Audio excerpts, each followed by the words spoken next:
we understand the interface of Excel, as well as how to input text and use the cell dynamics, let's take raw data samples and give them form through text and cell formatting. This set of raw data is composed of 3 datasets, each representing the growth of a plant exposed to different nitrate concentrations over a 30-day period. First, let's start by adding another row and another column, just to make the data more comfortable to look at. As you can see, we have the actual data gathered and the defining values that explain the data viewed. We can differentiate between these two through text and cell formatting. First, let's increase or decrease the cell height to fit the text.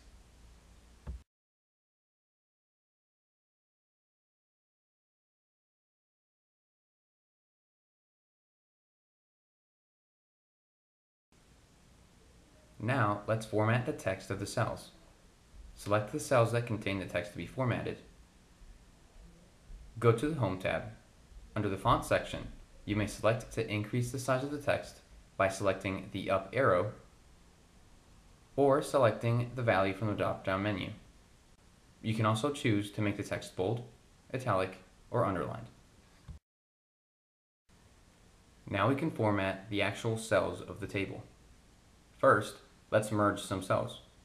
You can merge cells by selecting the range of cells you want to merge and selecting the Merge button under the Alignment section of the Home tab. Next, let's change the background color of the cells corresponding to the different organizational levels. Select the cell range and choose a color from the Fill button drop-down menu. If the color obstructs the text, you can change the text color. Finally, choose from the Border drop-down menu to insert a cell border.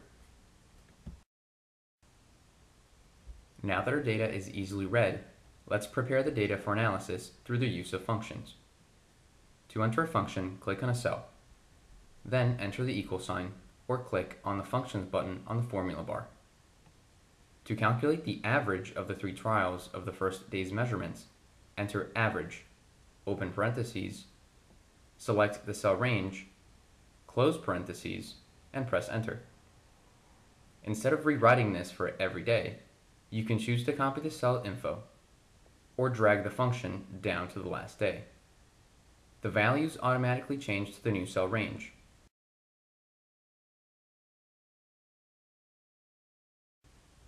To calculate the standard deviation, let's head into the functions library and search for standard deviation. Choose the stdev.s function. Choose the cell range and drag or copy the cell info. Now that we have the data prepared, let's plot the data. To insert a graph, select an empty cell and go to the Chart section on the Insert tab. For this data, since I want to see an overall trend in growth, I will input a scatter plot. Notice that a new menu specific to the properties of the inserted graph appears. To plot the data, choose the Select Data button on the Design tab. In the dialog box, choose Add to add a new series. A series is considered an independent dataset.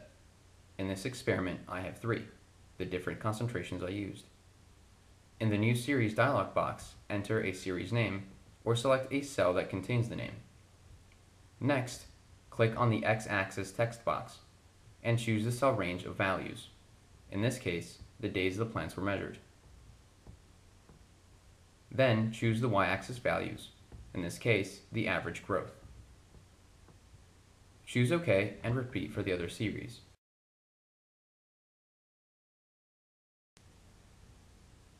After entering all of the series, input the standard deviation. The standard deviation is a measure of how far apart your raw data is from the average calculated. To do so, select the series, go to Layout, choose Error Bars, More Options, and choose Custom. In the new dialog box, enter the deviation for the values of the series. As deviation is an absolute numerical value, you must enter it twice, once as a positive value and once as a negative value. Delete the unneeded horizontal bars. Since the deviation in my data set is so small, you can't really see it unless we format the series plot points, which we will do later on. Repeat the same procedure for the other series, making sure to select the data in the same direction as the values you input, in my case, from top to bottom. Since I want to observe the difference in overall growth between the plants at different nitrate concentrations, we must enter a trend line for each series. Choose the series, go to Layout, Trend Line, and More Options. Choose a linear trend line, and select to view the function and R-squared value. Repeat the same procedure for the other series. Now that the data can be analyzed, let's format the graph. You can choose preset chart layout options in the Design tab, which display the title and axes in different ways. You can also input each of these items by selecting it from the Layout tab. Enter the title above the chart area.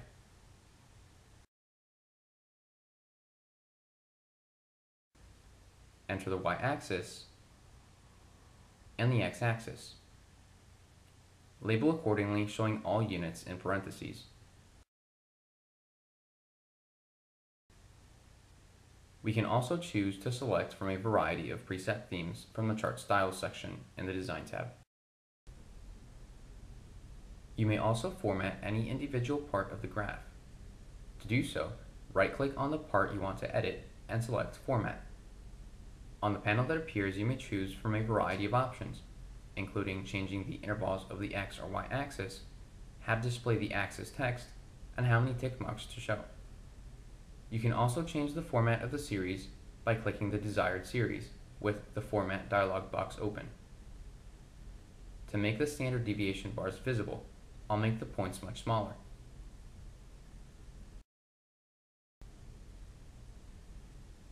You may also access any of these formatting options in the Layout tab of the Graphs menu. Now that our data has been plotted, we can analyze and draw conclusions. In this experiment, those plants exposed to a higher nitrate concentration had a higher growth rate than the control. Those exposed to a nitrate-poor soil grew at a slower rate.